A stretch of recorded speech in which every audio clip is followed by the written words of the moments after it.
Hi, this is Kevin Thomas with the At Home Film Festival. Before I start the festival, I'm doing not a paid advertisement, but more of a testimonial. I promise I'm not being forced or paid to say this, but when I was watching Reveries putting on the reality show, I kind of got endeared to the guy behind it, on Mikhail.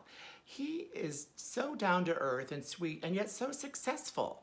So usually when you think someone's so successful, they're kind of full of themselves, but he's like a nice guy. We've actually chatted since I saw this show, but I did drink the Kool-Aid because he's this very successful underwear designer, and now I'm wearing his underwear, and now he's getting into makeup for men and cologne. I'm wearing both of those. In fact, anyone that goes on camera wears makeup. I don't care how macho you are, and I don't care if it's your cell phone camera. When you're on HD, you need that help. And his makeup, I think, makes my skin look really good. So I'm very happy about that. But I've got so much of him on that I'm afraid that his husband, David, might think we're the same person. Not really, but one could dream. Anyway, back to the festival. This week, I'm doing Silence Please, Bring On My Films. That's my little tribute to RuPaul. I'm doing silent movies this week, and I'm going to try to break through to millennials that think that any movie after 1990 is only the ones in color. Before that, it was black and white, boring, subtitles, and silent. Yes, that's true, but they're all so many different good silent movies, and a lot of them are relevant today and tie into movies today. Because Shakespeare once said there's about only 35 plots, and everything done is derivative of those. So they kind of may have started in the silent film era. And these clips I'm showing right now are all comedies. The silent films are not all slapstick, which we're going to find out, even though I am starting off with a slapstick film. So, and it's also in color, so it's everything I just said I'm not showing. But this way I could sort of capture the audience here and get the millennials a little interested. So Mel Brooks in 1976 did a silent movie. So yes, it was in color, but it was silent.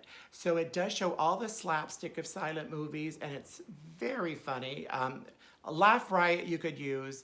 And one of my favorite bits is of the famous celebrity guest stars, Marcel Marceau, the famous mime, says the only line of dialogue, or it's even just one word, in this silent movie. But for other silent movies, let's go way back to The Birth of a Nation. This is one of the most successful silent and talking films, actually films of all time. It's been regarded as a great masterpiece, but if we look at it today, we're going to be extremely upset, because not only does it show the KKK in a positive light, but a lot of the black characters were done by white actors in blackface. We could have none of this today.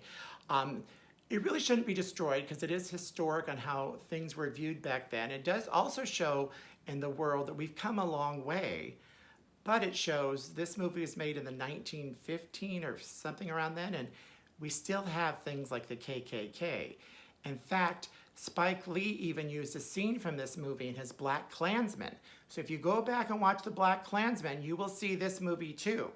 So, but I'm not cheering for the subject matter. I just think it's well crafted. And speaking of craft, so this is in color too, but this is not the movie I'm recommending. But if you watch Brian De Palma's The Untouchables and see this most famous scene where this kid goes down the steps, you're going to say, what a genius Brian De Palma was to come up with something so creative.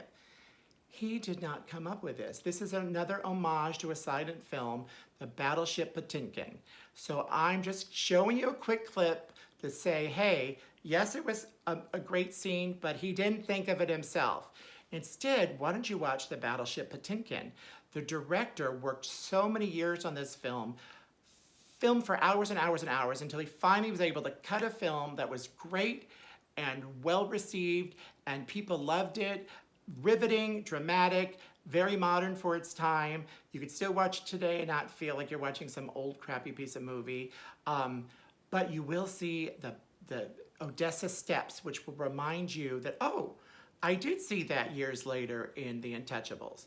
So this is a really great movie, and I'm talking a little extra right now because I want to at least get to the scene. Oh, there they are. So the steps are starting to come into play. So anyway, there's the Odessa steps. I was kind of like dragging it on, because, you know, I'm not going to edit this later. This is all, what comes out of my mouth is what you get. But there's the same scene, the baby going down the steps. So let's also review a lot of great actors. So many actors came from the silent film era that went on to great careers, like Sadie Thompson has Gloria Swanson. She was in Sunset Boulevard. Now, the good thing about silent movies, most of them were pre-code, and that means that there was no sort of policing of the film, so they could be more risque, and a risque in the 20s and 1900s is different than our risque today. But there was a period where there was a board that had to review movies. It was mostly religious people, so they would cut out things or make things not be said, like gay or violence or rape or crime. It was more, had to be more whitewashed. So Sadie plays sort of a hussy lady, and she gets the interest of a very religious guy. So that's the turmoil in that movie, which was remade several times, including another time by Joan Crawford, still in the silent era, an almost silent voice here. Sorry, but I'm on a roll, so I'm not just gonna reshoot. Then, speaking of controversy, we had Flesh and the Devil. Now, this introduced America to Greta Garbo. Everyone ended up loving Greta Garbo, even though she retired at 1941. But this was her first movie where she really fell in love with her co-star, John Gilbert. In fact, they were going to get married, but she left him at the altar. And then years later, though, she was still his fan because she helped try to revive his career, because the real story here is John Gilbert. He rivaled Ruta Valentino as the sex symbol of the day, but when sound movies came around, John Gilbert's career declined. Many say because he had a high-pitched voice, but it really seems from reading that the studios didn't like how much they were paying him, so they sort of sabotaged his career. I even read that one movie, they made his voice sound higher just to get people to laugh at him on screen and not go to his movies. So his life ended in the mid-30s, and he tried to make movies, but he never was as successful as he was in the 1920s and prior. Then we have Joan Crawford, who everyone thinks, oh, she's been around that long? Yeah, she has. Joan Crawford made this very interesting, she's made so many great silent movies, but I'm picking more of an obscure one called The Unknown. Lon Chaney there is the star, and he's a circus performer without any arms. Yet, I could just put on a jacket without the sleeves and I look like I have no arms, so it was a gimmick. But as an actor, I don't know how he could light that cigarette with his foot, because I can't reach. But he fell in love with the Joan Crawford character, and she liked him back as a friend, but she liked the guy that was the muscle man in the show, and he didn't even see that. So a lot of resentment builds up, and it leads to a very dramatic conclusion with subtitles, of course, or actually title cards, so they weren't subtitles. And by the way, those that don't want to read a movie because of subtitles, silent movies acted more with their face and their body. So there were fewer title cards because of the fact that they used one card to sort of do a paragraph of things. And now we're getting the near end of our little mini silent film festival. So let's go to the gay world. This seems to be the first gay positive movie called Different from the Others. Yes, they had gay movies in the silent film era. There was all this talk and hate about the gays, still is, where the Germans would be castrated and thrown out of town and murdered, whatever, if they were gay. So this movie sort of made a positive imagery of the gay world, made it seem normal to people that are thinking all we are perverts. So this is really groundbreaking for its time. But let's end the film on a super fun note, okay? I love this short film called It's a Gift. It's only 10 minutes long, and it's about an inventor who is able to get his clothes put on because of his invention, his breakfast made, but my favorite thing is how he gets his little car about. So yes, silent films do need the comedy aspect too, and slapstick did come from the silent film era, but so did so many movies that you love today were first silent movies. Ben-Hur, The Ten Commandments, Dracula, Phantom of the Opera. I could go on and on about silent movies. I didn't even touch Chaplin, Harold Lloyd, or Buster Keaton, or even Alfred Hitchcock. Maybe I'll do another silent thing if this is popular.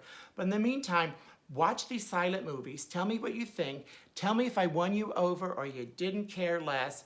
But if you want to keep up with silent movies, TCM, Jacqueline Stewart, every Sunday she has a show called Silent Sunday Nights. Can't believe I couldn't remember that. Anyway, tune in on Sundays to watch Jacqueline Stewart.